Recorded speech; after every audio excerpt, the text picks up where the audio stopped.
Coucou tout le monde, comment ça va? Bon, je vais répondre un petit peu à deux trois réflexions des abonnés. Et la réponse, elles en reviennent toujours un petit peu au même raisonnement de faut arrêter les dogmes, arrêter les écoles, arrêter les... Bon, pour certaines personnes, ça sera toujours utile, un dogme, une école, une religion, un formatage. Mais moi, dans mon cas, franchement, c'est ça qui m'a sauvé la vie, c'est justement jamais rentrer dans ces boîtes-là. Mon école, je me la fais moi, j'apprends par moi-même, je comprends par moi-même, je vis ma vie par moi-même, c'est pas la vie de quelqu'un d'autre, c'est la mienne. J'ai pas besoin qu'on m'apprenne de force, j'ai besoin qu'on m'apprenne quelque chose, je vais demander ou je vais m'intéresser, je vais poser mon attention sur cette chose-là. Donc y a une personne qui me disait bah, pourquoi tu joues pas la musique de tel abonné, de tel guitariste flamenco, un mec que je connais pas d'ailleurs. Bah, je lui dis parce que c'est pas ma musique, c'est sa musique, donc si tu veux l'écouter, écoute-le jouer, il y a que lui qui peut la jouer au mieux, c'est sa musique. Pourquoi tu veux que je la joue moi? Ça sert à rien. Les reprises, ça sert à rien du tout. Pourquoi tu vas perdre ton énergie à jouer la musique de quelqu'un d'autre pour essayer de le jouer aussi bien que lui alors que c'est son âme, c'est son essence, c'est sa vie qui est là-dedans dans ses notes et toi tu peux pas mettre ta vie dans ses notes à lui, ça marche pas, ça sert à rien, c'est inutile. Moi ma musique elle est originale, elle est différente, elle est pas parfaite, mais elle est super différente de tout ce qui s'écoute. Je pense que c'est une musique d'avant-garde, peut-être qu'elle sera reconnue plus tard, peut-être une fois que je serai mort, qui sait, comme un truc qui était en avance sur son temps. C'est ce que j'en pense de ce son-là, parce qu'au final, c'est pas, ça rentre dans aucune case. C'est pas du flamenco, bien loin. J'aime pas le flamenco, j'en joue pas, c'est pas ma culture, je reviendrai là-dessus après. C'est pas de la musique classique, clairement. Moi, j'appelle ça de la musique progressive. Je lance des patterns, je cherche des couleurs qui sont très proches de la musique indienne, souvent, ou même de la pop musique, etc. Enfin, peu importe, c'est pas ce que je cherche à imiter la musique indienne, je cherche juste, enfin, c'est les idées qui me viennent, je retranscris l'émotion que j'ai à ce moment-là, et ça passe dans les notes, tout simplement. J'écoute pas de guitare ou très peu pour pas être influencé par le travail des autres. Je rentre dans aucun dogme, aucune case, aucune école parce que j'aime pas ça. Alors peut-être dans l'école, dans les dogmes et dans l'école, dans les cases techniques, là oui, parce que forcément il y a des grandes écoles techniques desquelles on peut pas démordre parce que bah, si tout le monde a adopté cette position c'est pas pour rien, c'est parce que ça te facilite la vie. Mais je suis contre bah, toutes ces écoles, tout simplement, moi ça me parle pas. Et en fait, si tout le monde faisait ça, ben, la musique, elle serait d'une diversité incroyable, mais c'est pas le cas. Les gens, ils ont souvent besoin de rentrer dans une case, de faire du métal, du rock, du flamenco, du blues, du machin. Et après, ils sont emprisonnés là-dedans et ils n'arrivent plus à en sortir. Et il y a très peu de leur personnalité qui passe, même s'ils vont mettre leur couleur à eux sur ce style-là.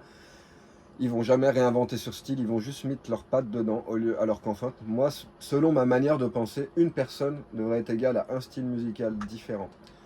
Mais comme souvent les gens n'ont pas beaucoup de créativité, bah, ils se rattachent, ils s'affairent à ces écoles-là. Il faut bien comprendre comment ça a été construit. Et si on regarde bon, la musique classique, c'est super différent, mais le flamenco, c'est des palos à la base. Un palo, c'est une petite structure rythmique. Paf, ils ont coupé ce bout-là, ils lui ont donné un nom, ils en ont fait une école. Il y a des mecs qui ont travaillé dessus pendant des siècles. Toi, t'arrives en 2025 avec ta guitare française, t'as pas de culture espagnole, t'écoutes ça, tu comprends rien, t'as l'impression que c'est impossible.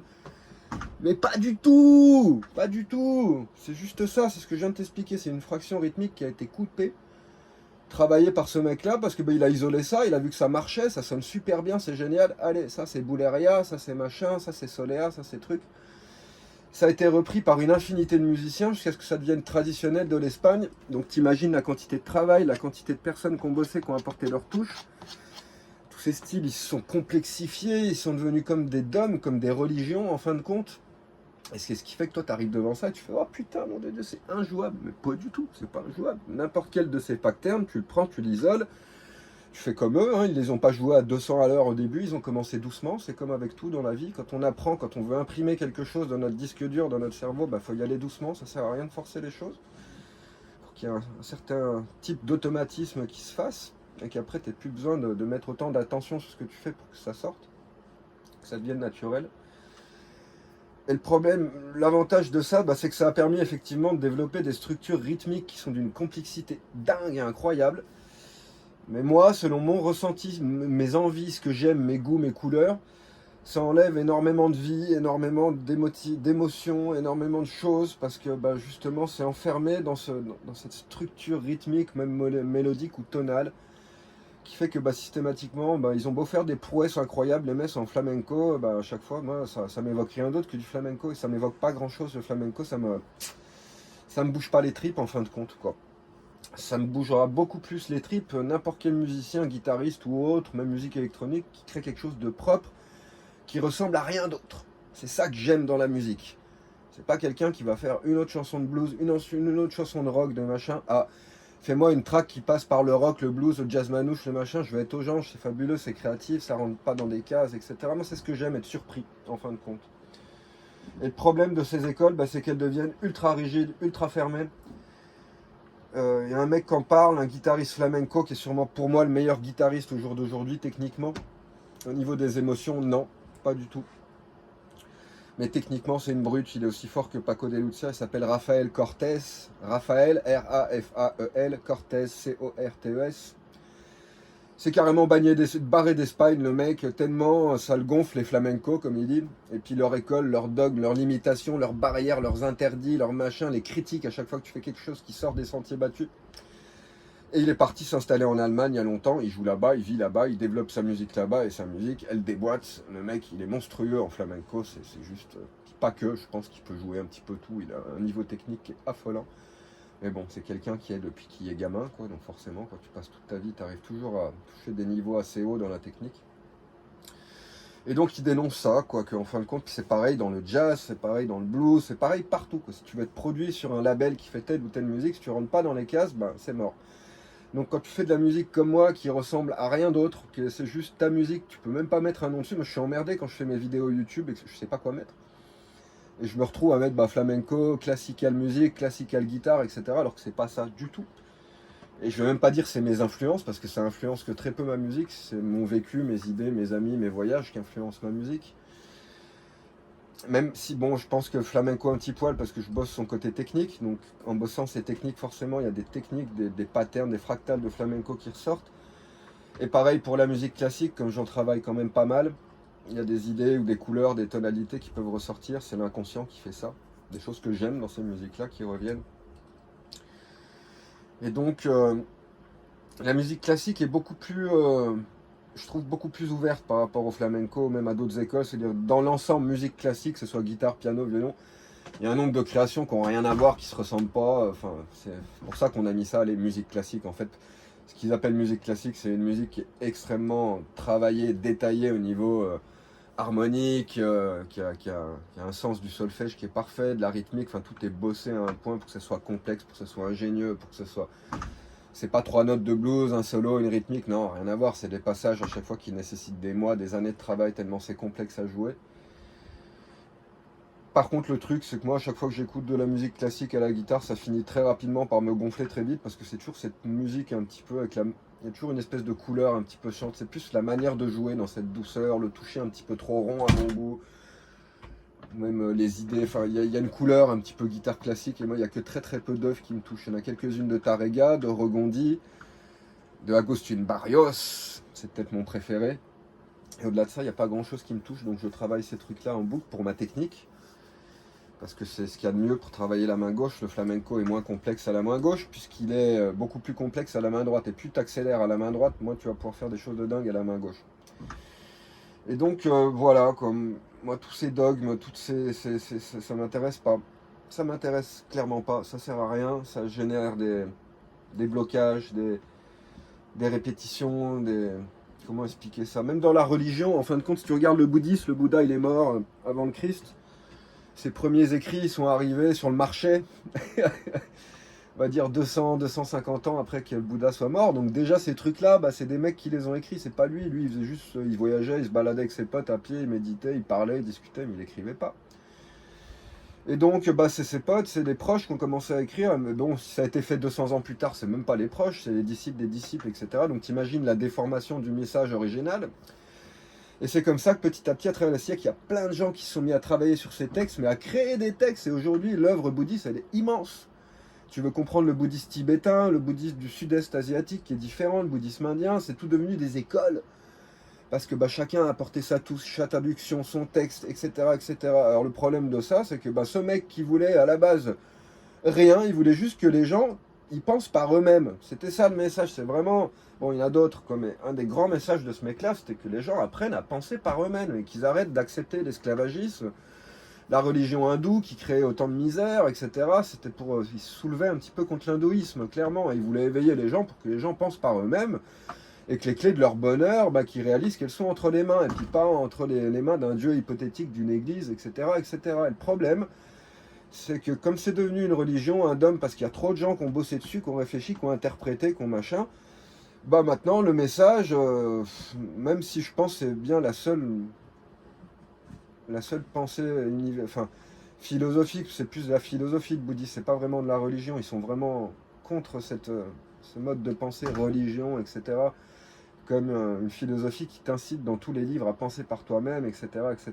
Quand bien même, quand tu vas en Asie, dans le sud-est asiatique, tu le vois bien, les gens qui vont au temple et tout, c'est une religion, ils viennent, ils posent leurs fleurs à bouffer, il y a plein de temples, il y a plein de viande en train de pourrir, etc. Tu crois que le Bouddha, il voulait des temples, puis tu crois qu'il voulait des offrandes, que les gens, ils viennent poser des bouts de viande dégueulasses en train de sécher sur le temple, etc. Donc, c'est un peu le problème de ça, c'est qu'au bout d'un moment, ça devient une religion, les religions, c'est fermé, et puis ça s'applique à tout, ça peut être pour la sculpture, la peinture, l'art culinaire, la musique, la guitare. Et moi, c'est tout ce que je suis, c'est tout ce que j'aime pas, donc ça tombe bien, parce que ma manière de vivre, de penser, d'évoluer, elle a toujours été contre ces choses-là, j'ai toujours été allergique à l'éducation, à l'école, aux choses qu'on essaye de me mettre dans la tête. Si quelqu'un essaye de te mettre quelque chose dans la tête, c'est pas pour rien, c'est qu'il a une bonne raison pour ça.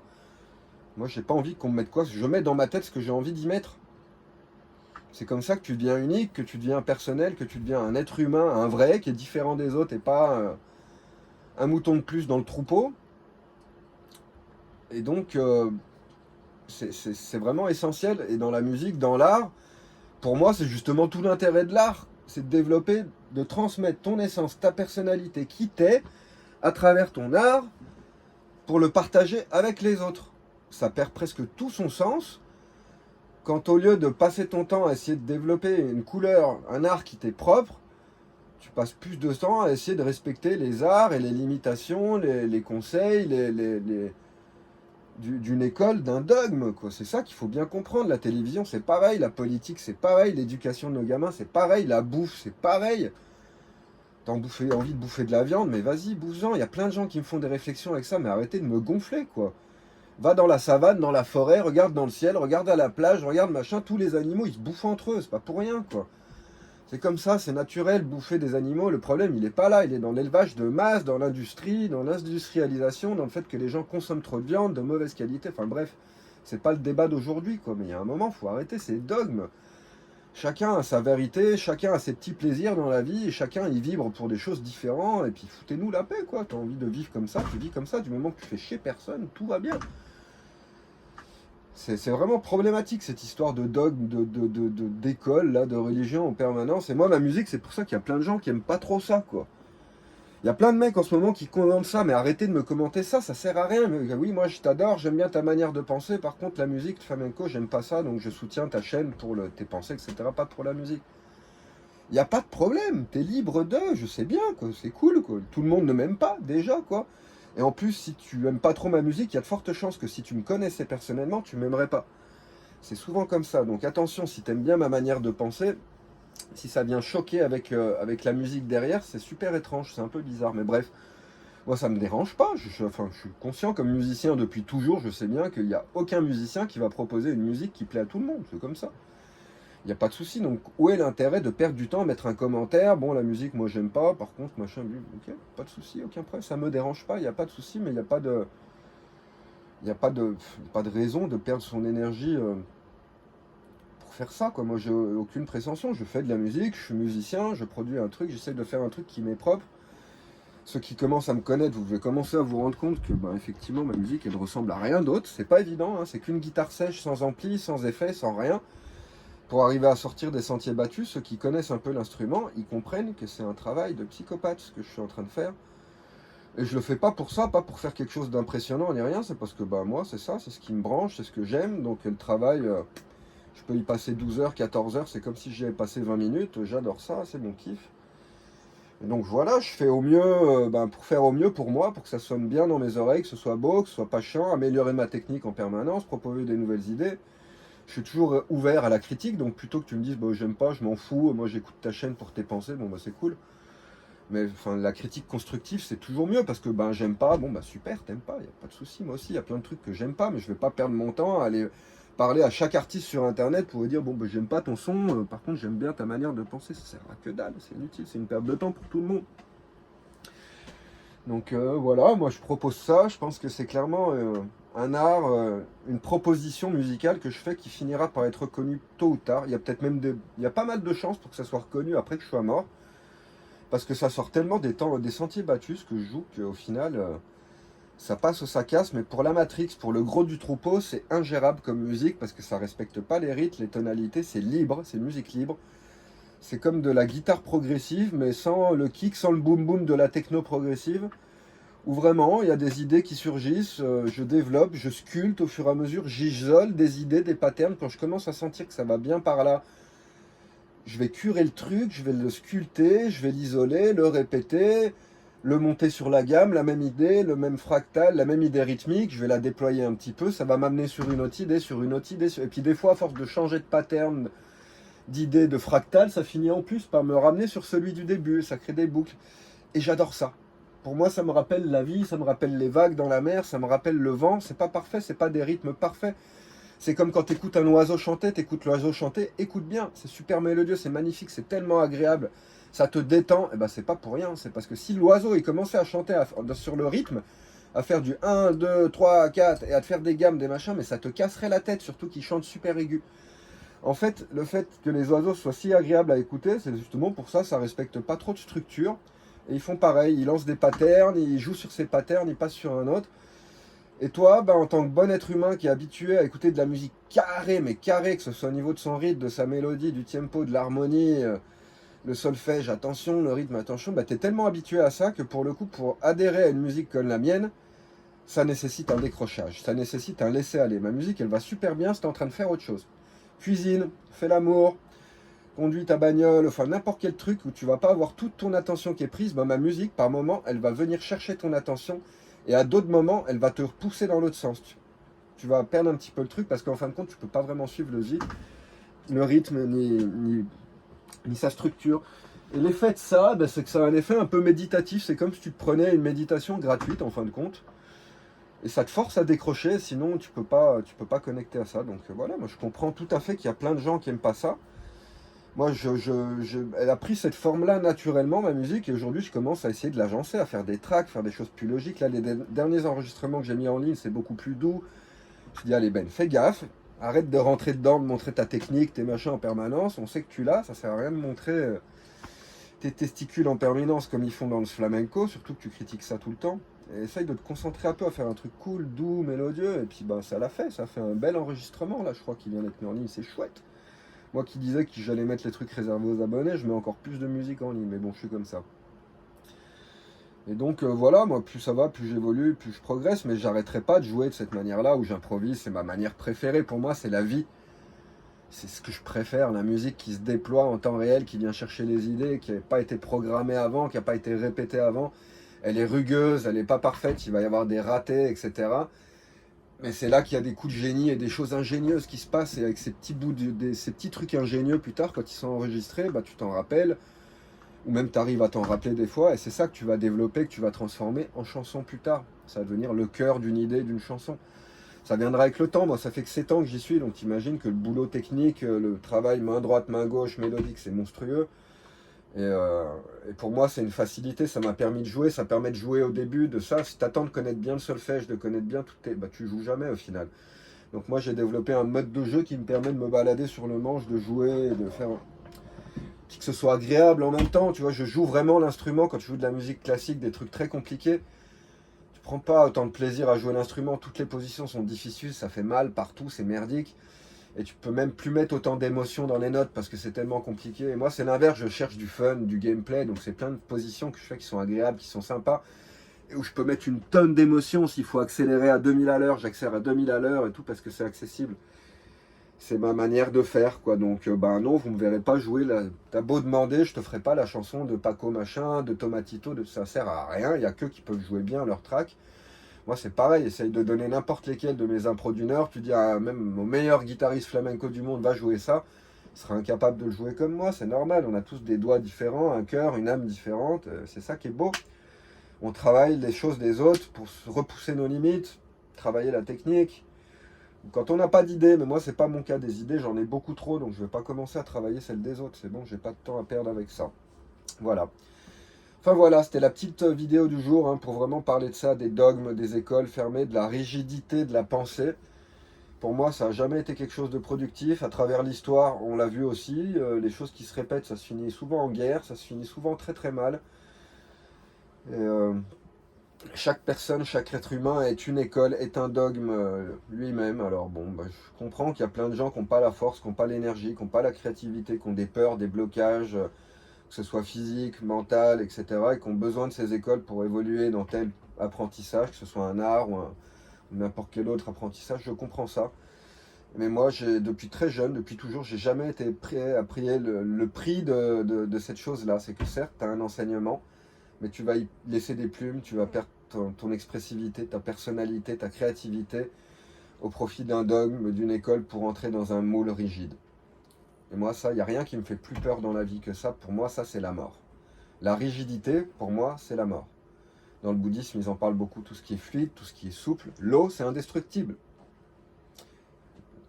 C'est la vie. La rigidité, c'est la mort. Quand tu meurs, ton corps, il devient tout dur, tout rigide. Même le bois, quand il est mort, il devient sec, et il peut rester comme ça pendant des siècles. C'est la rigidité, c'est la mort. Et moi, j'aime pas cette rigidité. J'aime les gens qui prennent de la liberté de penser. J'aime les artistes qui développent, c'est ce que j'aime dans la musique électronique, dans toute musique instrumentale. Je peux aimer n'importe quoi du moment que ce soit ingénieux, que ce soit un truc que j'ai jamais écouté, qui ait des idées intéressantes, que en plus ce soit beau, que ça me dresse les poils sur les bras. C'est ça que je cherche. J'ai pas envie d'écouter, même si tu vas le jouer très bien, un truc de blues à toi, mais qu'au final ça m'évoque rien d'autre qu'une track de blues de plus, ou une track de jazz de blues, je m'en fous, j'en ai assez écouté des trucs comme ça. Moi ce que j'aime dans l'art en général, c'est la surprise, la proposition et découvrir une idée différente, qui est propre, et que cet artiste, ou que enfin chaque artiste qui fasse ça, même sans le voir, et ben, si je vois son art, si j'écoute son art, je sais que c'est lui, parce que ça peut être que lui. Bah moi avec ma guitare c'est le cas. Si tu écoutes ma guitare, ça peut être que moi. Il n'y a pas cherché midi à 14h, ça peut être que moi. Et ça devrait être comme ça partout dans l'art. S'il y avait le travail nécessaire, s'il y avait la dévotion nécessaire à arrêter de copier les idées des autres, à arrêter de rentrer dans les dogmes dans les écoles, il y aurait infiniment plus de variété. Donc il y a plein de gens qui vont dire oui mais moi je vis à Chalon-sur-Saône, enfin j'ai vécu pendant quelques années. Conservatoire de musique actuelle, le premier de France. Ça a été le premier conservatoire de musique actuelle. Je connais une infinité de gens qui sont dedans.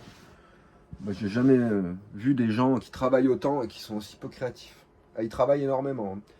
Et c'est ce que je remarque. Souvent, les gens qui ont ce besoin d'aller au conservatoire, c'est des gens qui n'ont pas beaucoup de créativité. Pour le coup, face aux premières difficultés techniques, le manque de créativité fait que ça devient chiant, ça devient dur, ça devient stressant, ça devient problématique et ils ont besoin d'aide. Et le problème, c'est que ça marche pas. Ils s'enferment dans le solfège, dans la mathématique de la musique, la compréhension de son ossature, alors qu'en fait, la seule chose que tu as besoin de comprendre, c'est son âme. Et à force d'années et de travail, tu comprends que quand tu comprends ton âme, tu comprends la musique, parce que c'est pareil. Et ça, on ne te l'apprend pas au conservatoire. Et c'est ce que j'ai vraiment pu vérifier, à part dans le jazz, il y a plein de jazzeux qui sont au conservatoire, mais bon, quand ils improvisent dans le jazz, c'est pareil, ils improvisent en jazz. Ils auront bien du mal à improviser sur autre chose. Des gens qui ont du mal avec l'improvisation, qui ont du mal avec la créativité, et qui vont là-dedans. Par contre, quelqu'un qui a énormément de créativité, qui a plein de choses à dire, plein de trucs et machin, il aura les difficultés techniques comme les autres, mais comme il y a toujours une envie, il y a du fun, il y a des idées, des choses qui viennent, les problèmes techniques, il prend ça comme un challenge. Il écoute une nouvelle technique, il fait « Waouh, trop cool, putain, ouais, ça a l'air dur, allez, c'est parti, tu t'y colles. » C'est dur la technique, quoi, mais t'as tout ce qu'il faut sur YouTube, t'as pas besoin d'aller au conservatoire, t'as pas besoin d'aller payer 30 € de l'heure un professeur, c'est pas vrai. Tout ce que t'as besoin, c'est d'y passer du temps, observer les positions pour n'importe quel art, n'importe quel instrument. Observer comment c'est fait, comment c'est créé. Dans la peinture, il va falloir regarder tes mélanges de couleurs, regarder comment faire du contraste, apporter du détail, la qualité de la toile, etc. La sculpture, c'est pareil, la guitare, c'est la même chose. choisir ta guitare, apprendre le positionnement des mains, tes ongles, comment t'en servir, comment les tailler. Puis surtout des positionnements des mains, c'est ce qu'il y a de plus dur en guitare, c'est là qu'est le nerf de la guerre et souvent c'est là que les gens ils perdent pas de temps. Mais quand tu regardes comment font les autres, en étant observateur tout simplement, toutes tes réponses sont là devant toi. Aucune école t'apprendra plus que ce que tu peux apprendre par toi-même. Toutes ces écoles ont été formées par des mecs qui pensaient par eux-mêmes. C'est la magie de ces écoles, c'est qu'à la base, c'était pas des écoles, c'est des mecs qui ont trouvé des idées, qui ont pensé par eux-mêmes. Les personnes qui ont développé le solfège au cours des années, ils ont pensé par eux-mêmes. Ils n'ont pas besoin d'aller en cours, machin, pour apprendre le solfège. Non. Ils ont créé leur interprétation de la mathématique de la musique, parce que ça paraissait logique. Ils ont mis un nom sur les notes, commencé à mettre un nom sur les tonalités, sur les gammes, sur les accords, sur les machins, juste pour pouvoir transmettre ce savoir aux autres. Et c'est comme ça que c'est devenu des écoles, des dogmes, etc. Et toujours le même problème, c'est que maintenant, quand il y a ça, bah, les gens, ils ont l'impression qu'il n'y a plus que ça. Moi, do, ré, mi, fa, sol, la, si, do, je m'en fous. Sa, ré, ga, ma, pa, da, ni, sa en Inde, la même chose, à part que c'est les notes indiennes, m'intéresse pas. Moi, je pourrais faire pareil et dire ti, pi, ta, pa, ko, tiens, puis c'est mon langage à moi, et ce serait la même chose. On veut illustrer la même chose, en fin de compte. Quand tu as compris ça, bah, tu comprends qu'en fin de compte, bah, voilà, oui, tu peux tout faire par toi-même. Tu es un humain avec un cerveau qui est super puissant. J'ai vu ça tout à l'heure sur Instagram. Un cerveau, il faut 12 watts pour qu'il fonctionne. Une intelligence artificielle, pour qu'elle arrive à penser comme un seul cerveau, il faudrait, je ne sais plus combien de millions de watts, 250 millions de watts, je sais pas quoi. Enfin, tu vois le rapport, c'est incroyable. Et le mec, il commente et il a raison que va falloir inventer des nouvelles sources d'énergie parce que ça va pas être viable pour le futur. Et ça, c'est une évidence. Si on veut arriver à ce que l'intelligence artificielle remplace nos pensées, je vois pas l'intérêt de ce truc. C'est d'une inutilité profonde ce qui est en train de se passer. C'est vraiment dommage. À l'époque où la planète elle est déjà foutue en l'air pratiquement, et ben on est encore assez con pour inventer un truc énergivore qui bouffe de l'eau avec des centrales de stockage. C'est une hérésie totale ce qui est en train de se passer. C'est ça, le début de Terminator et puis les films de science-fiction. Attention, là c'est le début. Et voilà, les gens ils sont cons, ils préfèrent qu'un ordinateur il pense à ta place, et puis maintenant ils essayent même de faire en sorte que ça soit l'ordinateur plutôt que l'ordinateur. Ils sont en train de faire les courses, de bosser en usine, de ramasser des poubelles. Tu vas voir, dans 10 ans, c'est l'ordinateur qui va faire de la peinture, de la musique, des machins, et puis des gens qui seront encore en train de travailler comme des esclaves. Ouais, c'est d'un pathétique tout ça. Depuis toujours, on nous vend que la technologie va améliorer nos vies, alors que c'est tout l'inverse. Les voitures, elles ont foutu le monde en l'air avec toutes ces routes qui viennent défoncer les montagnes, etc., etc. On serait resté au temps des charrettes, des chevaux, c'était très bien comme ça, c'était génial, on n'a pas besoin de ça, très franchement. Et tout ce qui nous a vendu après, comme facilitant la vie, ça va améliorer notre quotidien, etc., certes. Mais le problème, c'est que quand ta planète elle est détruite, ton quotidien matériel, il a beau s'améliorer, quand tu sors de chez toi, qu'il n'y a plus rien de beau à voir, qu'il n'y a plus d'animaux sauvages à voir, etc., que tu vas à la plage, il y a du plastique partout, etc., qu'est-ce que tu en as à foutre d'avoir une super machine à laver, d'avoir un super téléphone portable, etc. Et on en est là. Et maintenant, à force de ne pas comprendre, et comme on est redondant, on aime bien tourner en rond sans sortir de la boucle, et voilà, on va vers l'intelligence artificielle. Qui va devenir un dogme, et les gens, dans 50 ans, ils seront tellement cons qu'ils ne seront même plus faire une addition, une soustraction. Et ils auront besoin de l'ordinateur pour les choses les plus basiques parce que leur cerveau, il marchera plus. C'est dommage, alors qu'on a des cerveaux qui sont tellement incroyables, qui marchent à, je sais plus, 5% de leur capacité. T'imagines tout ce qu'on pourrait faire rien qu'avec notre esprit. Et au lieu de s'axer là-dessus, sur le développement personnel, méditation, développer nos facultés, apprentissage par soi-même, non, on en est là avec toutes ces écoles, ces dogmes, ces limitations, ces frontières, ces limites, ces cases, séparation entre religion, être humain, manière de penser, manière de jouer la musique, manière de... Chaque différence est une opportunité, une occasion à la critique, et c'est d'un pathétique absolu. Donc franchement, tous les dogmeux, tous les gens qui aiment l'école, qui aiment l'université, etc., restez-y, enfermez-y vous, et puis, laissez-nous tranquilles. Les mecs comme moi, on est là pour envoyer du lourd, envoyer du rêve, et vous montrer tout ce qu'on peut faire de magnifique, tout ce qu'on peut faire de beau quand on est fidèle à soi-même. Ça plairait jamais à tout le monde, mais au moins on a le mérite d'être original. Allez, ça suffit pour la vidéo du jour. Je vais pas commencer à m'énerver, ça sert à rien. Je vais aller taper une tête, l'eau est fraîche, ça va me faire du bien. Je vous fais tous plein de bisous. Comme d'hab, je mettrai mon lien PayPal sur la vidéo pour ceux qui veulent faire des petites donations et soutenir la chaîne. Et voilà. Passez une belle après-midi et à bientôt. Ciao!